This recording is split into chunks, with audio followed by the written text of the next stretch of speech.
Hey, this is ILoveMakonnen, and you're listening to WMTS 88.3 Murfreesboro. Yeah, so we can just go ahead and get started. We'll just do some icebreakers at first. What's a typical day been looking like for you these days? Typical day now these days, I get up, go on a walk and stuff, and then start my day with some breakfast. And then probably about like 1, 2 o'clock, I start work, whether if it's like computer stuff or doing music. Then I try to get outside when the weather permits in the evening to like get sunshine and play. And that's usually a not have a big scheduled day, like if I just have a day to myself type of thing.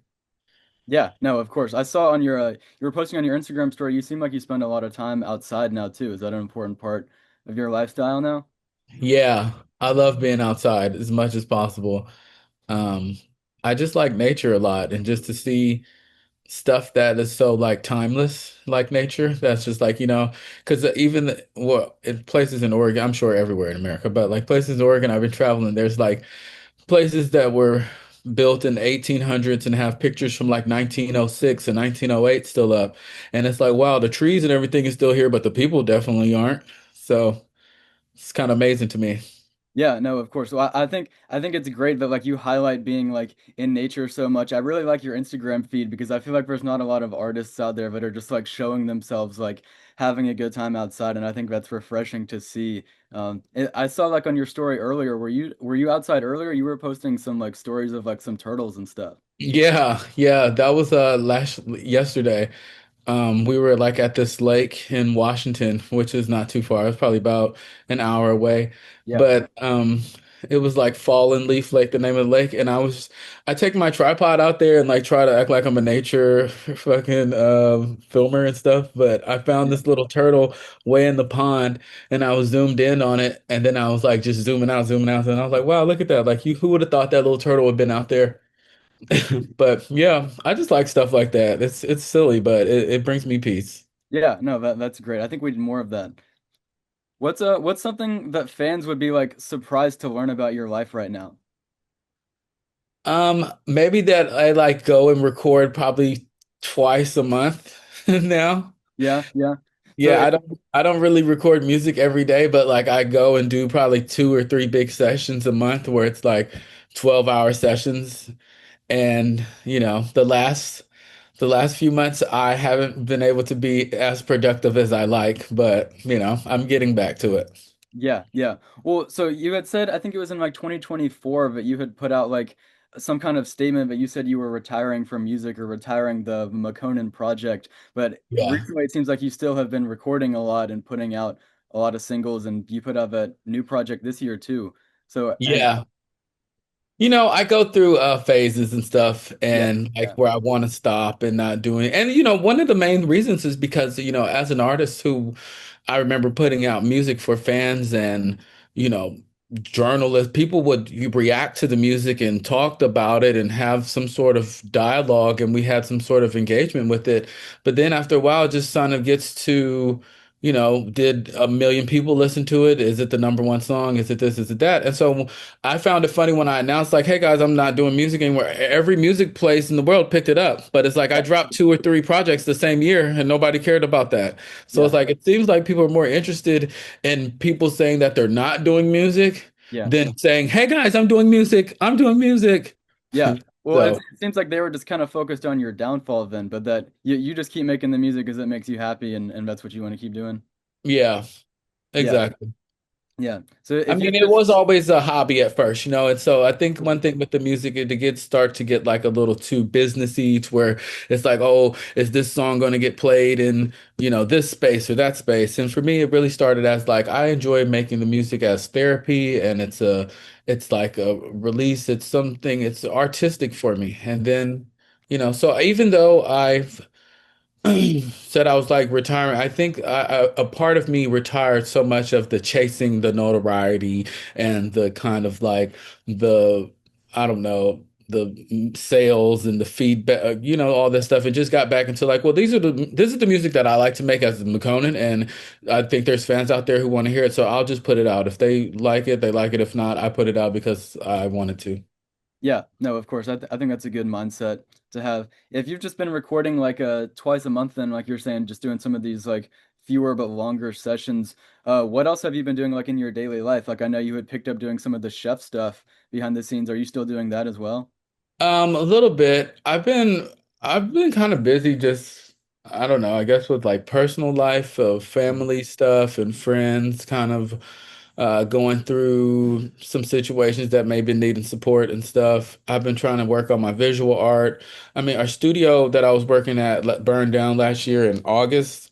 So Yeah, it's kind of taken us some time to find a new place and get back into that rhythm that we were once in.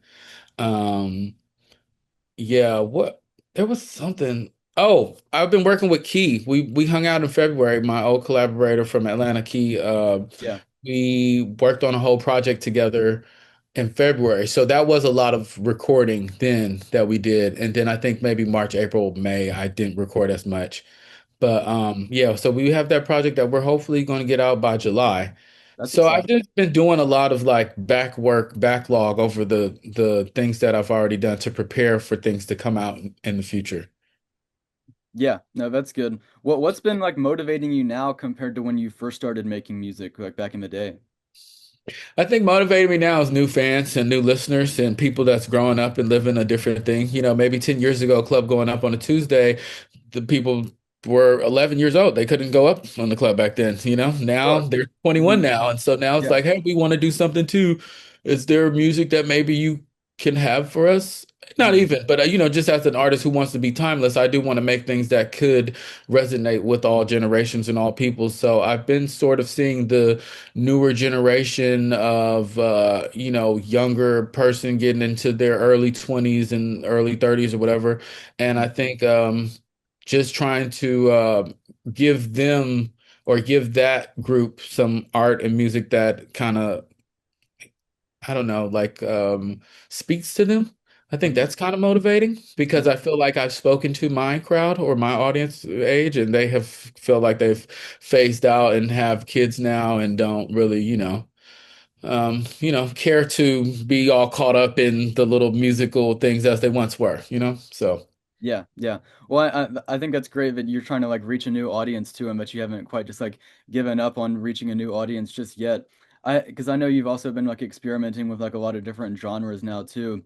mhm. In some of your more recent stuff, I read like in an old, it was like a BuzzFeed interview that you had said you're like a big fan of like the Killers and Block Party, which I was surprised to see. Are you still fans of them too and some of Oh that yeah, stuff? Yeah. all the time. Still listen to them. Yesterday on the road trip, my friend was like, "Can you turn it off?" Because it was just nonstop. That I've been listening to a lot of Frank Sinatra and some jazz. I like listening into all different genres. But yeah, yesterday I went through the Killers and Block Parties kind of what is it, catalog and on our road trip. So Mhm. it's Yeah, funny you brought that up. that's awesome. I'm a big fan of both. Yeah, because that was when like during kind of your MySpace era too. Rudy, did you want to ask him about some of that? Yeah, I really want to ask, like, how was it like during like the MySpace era? Because it just like seems so like different for me, like the whole like distribute music for like free and stuff. Because I'm kind of born like the streaming era because I'm like Uh-huh.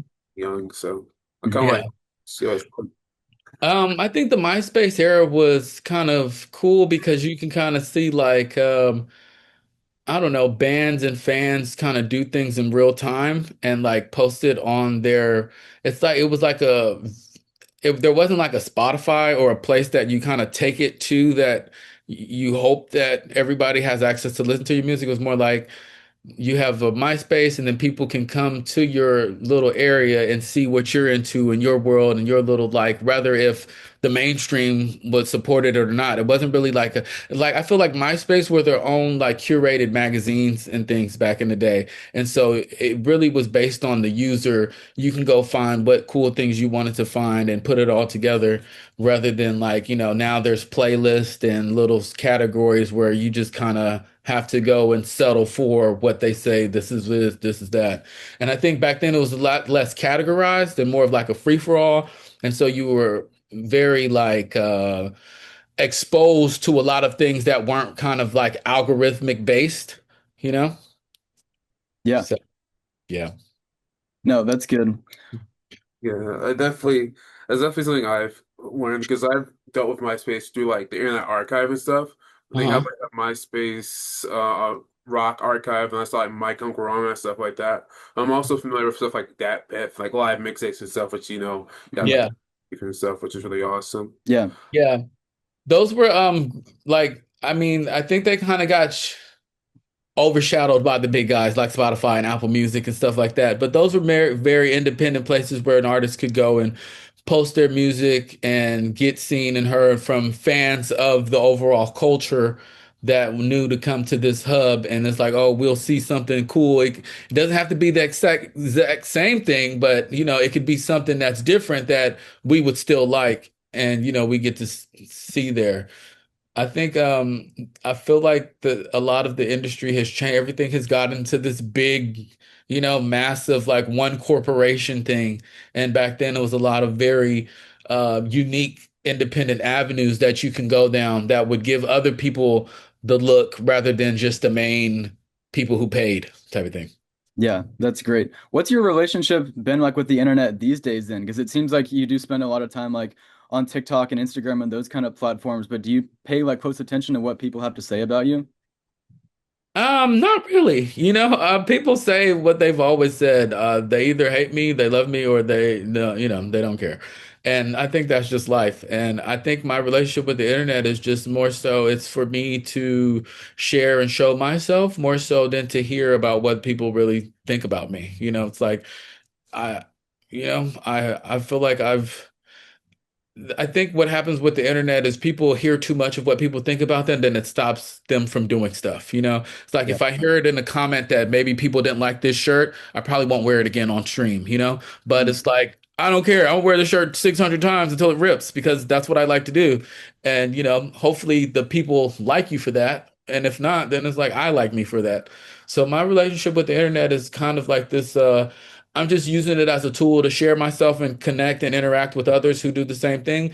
But I can care less about what people have to say, whether if it's positive or negative, because everybody has something to say. And it's like that really doesn't matter unless they're going to pay me. Yeah. No, that's great. Well, like coming off the internet right now, there's been like a big new wave of like LGBTQ plus artists that are like finding big success on the internet with people like Jane Remover, Skaiwater, Lucy Bedroque, Frost Children. Have you like been keeping up with kind of this wave of artists that are being more openly accepted and that have even like found some love with the rap crowd by like they've been performing at Rolling Loud and spaces like that? I don't think I have really. I feel Mm. like what my relationship with the whole hip hop and the whole crowd was everybody was so turned off by me being LGBT and all that to where they just totally overshadowed my music and my art and all that, that I was Yeah. like, I don't really know how to try to make this space a cool space for you guys to realize what it is, because you guys are just all kind of saying that now I'm discounted or I don't count anymore because of my sexuality. And Yeah. so now I'm hearing that there's a new but I don't really I don't really know much. I don't see much. I'm 37 as well, and I don't have like a younger brother or niece or somebody around telling me what's good. But Mm. I mean, I'm happy for it. I support it. I love it. But I don't think there is like a I don't, I just feel like I've gotten kicked out, right? So I felt like there was a disconnect there. So I kind of just was like, okay, well, I'll just go and explore my own world and do my own thing. Whatever happens over here and you guys end up accepting people because now that they're LGBTQ, that's great and stuff. But, it's like, I know the situation for me was like, oh, we're really sour about it and mad about it. Mm. And I'm like, okay, I don't feel like, it should be an issue because I'm not here trying to push my sexuality onto my audience or to anybody through my art. But Mm. I feel like because of the audience and the culture has not faced the situations of themselves that they might be LGBT, all this stuff, I just felt like it's best for me to go and do my own thing rather than try to go on this crusade of saying, well, you and you this and this and that and this and that. And it's like, whenever the new players come along and do their thing, hopefully the crowd will be less, you know, less mean than they were the last time, if they want to call it that. I practically don't think it's mean. I know what hip hop culture is. That's the reason why I did it, to be so anti like of the situation. I wasn't looking to like come out as gay in hip hop and then expect everybody to have me and Lil Peep be Jay-Z and Beyonce of the thing now. I was like, I know what this is going to do. This is sort of like, this is what hip hop is about to me, is being unestablished of the going with the in crowd and all that thing and being yourself and expressing that and doing it yourself. And I'm glad now that the culture has seemed to start to get back into that embracing of you being unique and different and not always trying to fall into the same whatever last thing that was liked. So, yeah. Yeah. No, that's unfortunate that you feel like you kind of have to stand in the shadows like that, but at least that you're like aware that this scene is like thriving, like thanks to people like you kind of paving the way. And there has been like a lot of other artists too, like in the underground, like Xavier So Based and OsamaSon, but also you can definitely see like your influence on them. And like OsamaSon had even said that Drink More Water 5 is like his favorite album of all time. And I think you like he said that for Pitchfork, and I saw you commented on that video too, like acknowledging. Yeah. Have you kept up with any of that scene at all too, or like you said, like you're kind of past? Yeah, I think I've seen him and the Nettspend guys. I think I remember them like maybe 2 years ago when they were fairly newer and stuff, and they've seemed to be doing really well and having successful tours and fans. And it overall it seems like the scenes are thriving. It seems Yeah. like it's much more accepting of new artists and willing to support people that are different and give them sold out shows and all that stuff. And it seems like they're not beefing with each other or at odds. It seems like everybody can like go to these festivals and all perform and have fun and not be some big fights or shooting and stuff. So all of that looks, really great, and I'm happy. What I wanted to do was make it a better, safer place for the younger audience coming up because, you know, the older thing, it's whatever. Mhm. But now it's like it's a young man's game, it's a young person's game, the hip hop or underground music thing. And so I knew me as getting older, what I would want to do for the younger group is make them feel a little more accepted, a little more confident in being themselves rather than feeling like they had to, you know, live a lie or not express or share things that they didn't want to share because of the way they felt they would be looked at. Yeah, no, that's a great outlook on it. Did you want to ask him about some of the independent artist stuff? Yeah. I definitely want to ask you, how does it feel to be like an independent artist now, not being on like a major label or something? Do you have more freedoms? I think I have more freedom I do to express myself and say things, and like I can go on TikTok and clown around all night and laugh with fans and say stuff that may have gotten me in trouble if I was on the label. So I think the freedom of expression is definitely there, but the support from the industry is definitely not there when you're an independent artist. And then a lot of the bills and the relationships to kind of go away because that's part of being in the major system, is that you have these little perks and these deals to where people are going to play your song for free and they'll invite you to this event and all that stuff. So, when you're kind of independent artist, you're kind of just back out there again of like, wow, I remember having success and remember people yelled my name and there was billboards and all type of stuff out there. And yeah, now all that stuff is gone because you don't cut a bigger piece of your pie to this other label or this thing. So, as an independent guy, you may not have all the glitz and the glam and everybody telling you you're successful and you're great and all this. So it feels, for artist wise, it feels great, but I guess the popularity or in the public eye wise, it's a little damning, because everybody feels like you fell off now or you're not a success and maybe your art isn't as good as it used to be and you're not around the people that we know at the high stakes and the TV stuff. So now it looks like because you're back around in a regular area, you're not successful anymore. And so a lot of people try to play the independent artist as a not successful artist because he's not on the charts and he's not at the award shows and all these things. So it really just, it has those games of it, but overall, it's like I'm much happier. I love it, and I'm not competing with anybody. So, it's not really a thing for me. But to be a number in the industry to run the race like that, it's like, yeah, I'm not ranked anymore. I'm not something that's going to be talked about in the top however many list. And the person that did this and that, we're going to completely remove me from the industry. And you guys that are independents and like DIY artists, you guys will remember this person. But I think the official music industry and stuff like that, once you make that independent move, they really stop ranking you and considering you a part of the situation. So Yeah. that's what all it feels like and happens when you become an independent artist. So I know that my records won't get Grammy nominated. I know that they probably won't get on the radio. I know that, Kylie Jenner won't post my song again. Mhm. But it's all fine as long as my fans are happy with it and they love it and I'm happy thriving. That's all that matters to me. Yeah, no, that's great. I think it's awesome that you're able to admit that you are like much happier now. I think you're in like a rare space where you can say that you've really been in like every aspect of the industry, whether it's like when you were on OVO and you were like at your very peak, or now you're getting to have like more of this creative freedom and doing what you want. Like I feel like there's not a lot of artists that have like experienced so many different aspects like you have. So I think that's pretty cool. Well, there's not a lot of artists that will share. You know what I mean? A And lot be of people have open about experienced what I've had. There's been people who's been way bigger than me, has dropped way lower than me. Trust me, nobody wants to see them and type of thing. And yeah. they feel horrible and they lose themselves to drugs. And the audience doesn't care, fans don't care, the industry doesn't care. So Mhm. you know what I'm saying? It's like you have to take care of yourself as a person, as a human, before go back to who you were that your parents raised, that child that, your friends in the neighborhood love, not the guy who became the, you know, brand and now people loved you because you saw you on TV. They don't like you for nothing else other than they saw you on TV. You know what I mean? Yeah. So I think you just like as a human, you get lost in these things of becoming your persona or becoming your title of your job or whatever it is. And if you let that start to affect you personally, you won't have a happy personal life.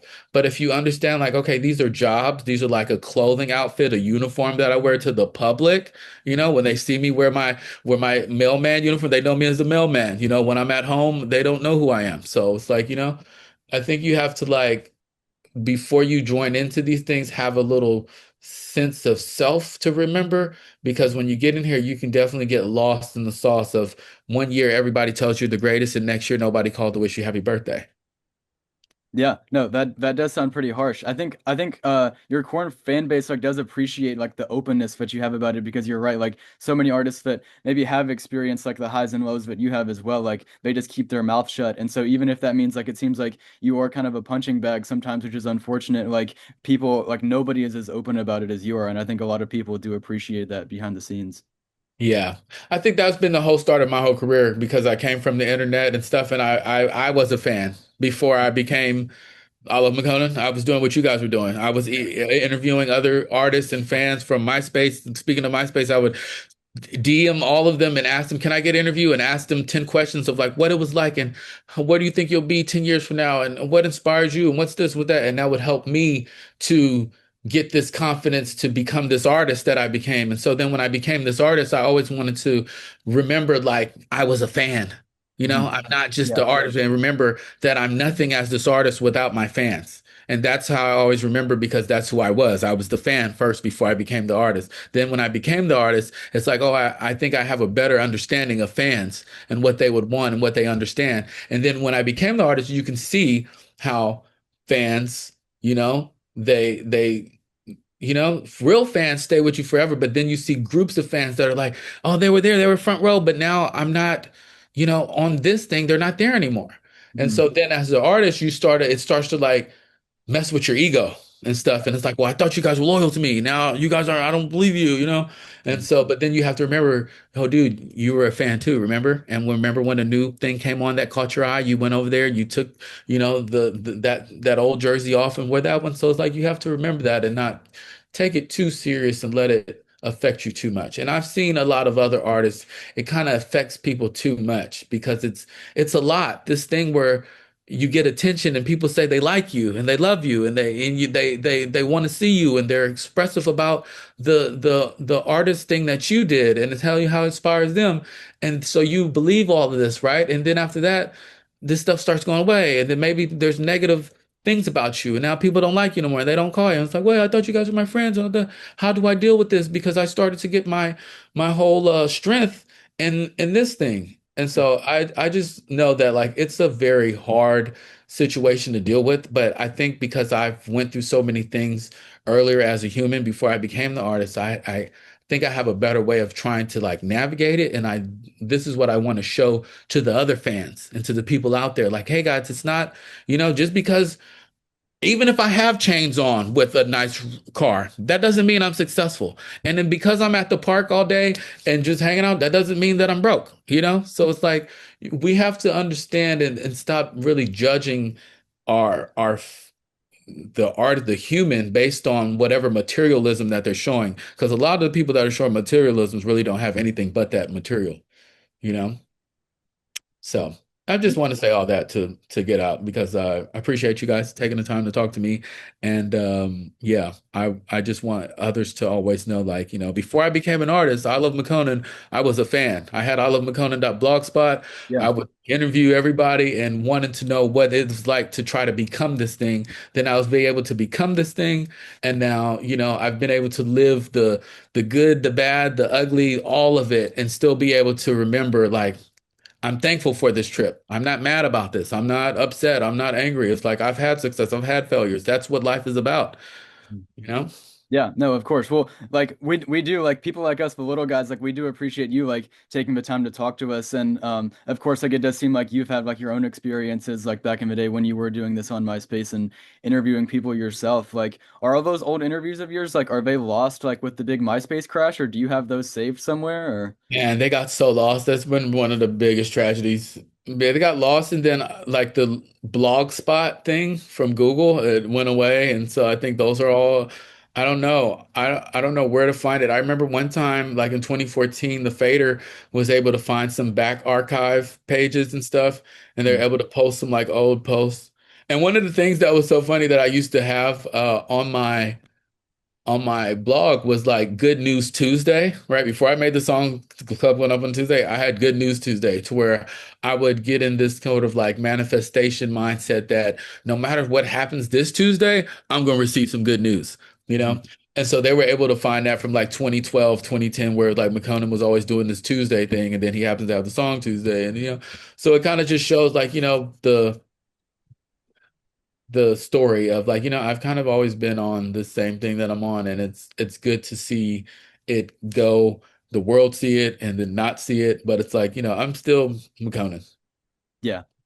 Yeah, no, that's awesome. I was laughing when we scheduled this too because I didn't even realize that we decided to do this on a Tuesday, and I was like, "Oh wow, this is like the perfect day to talk to him." Which is Yeah. if we just kind of want to wrap this up, just give you like one more question. Like, do you have any like goals, creative goals, life goals, anything that you're still chasing, that you're still going after?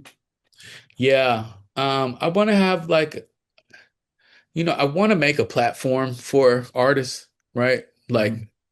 MTV and all those things that, like they used to have.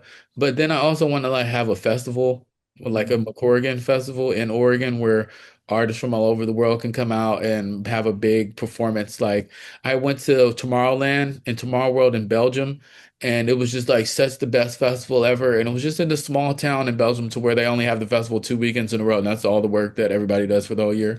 Hmm. But I was like, Oregon and America has a lot of open land like that. We should be doing that right here in our states, in our country, and allowing people to see the greatness that we have here, and let people like enjoy the local things of all of our places. So that's like one of my goals and things. Hmm. Of course, I would like to have a big farm and lake and all that. Like, I really want to have my own little city Yeah. where I can just kind of be the governor and mayor and have everybody there that wants to live under the lifestyle. But yeah, that's just goals and dreams. No, I think these are very achievable goals. I think you can make it happen. You've already achieved so much, so I think you just got to keep doing what you're doing, and it can happen. So. Definitely. I think that's all we've got for you. If you don't mind, then we'll pose for like a little picture that we can use for some of our stuff on here if Yeah, you for want. sure. Yeah. You in here? All right. Hmm.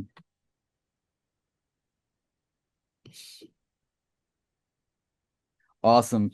Well, I think that's all we've got for you, Makonnen, but we really appreciate your time. We will, whatever we do with this, we're probably just gonna chop it up and make some clips like for Instagram Reels and YouTube, and we'll send it over to Izzy and you, and we'll go from there. But yeah, we really appreciate this. Yeah. Yep. Sounds good. I appreciate you guys. Keep on it. Yeah, no, we will. Have a good rest of your day. Thank you very much. All Thank right. you guys. Talk Yeah. soon. Thanks, Izzy. Thank Thank you. you. Bye bye. Bye-bye. Bye.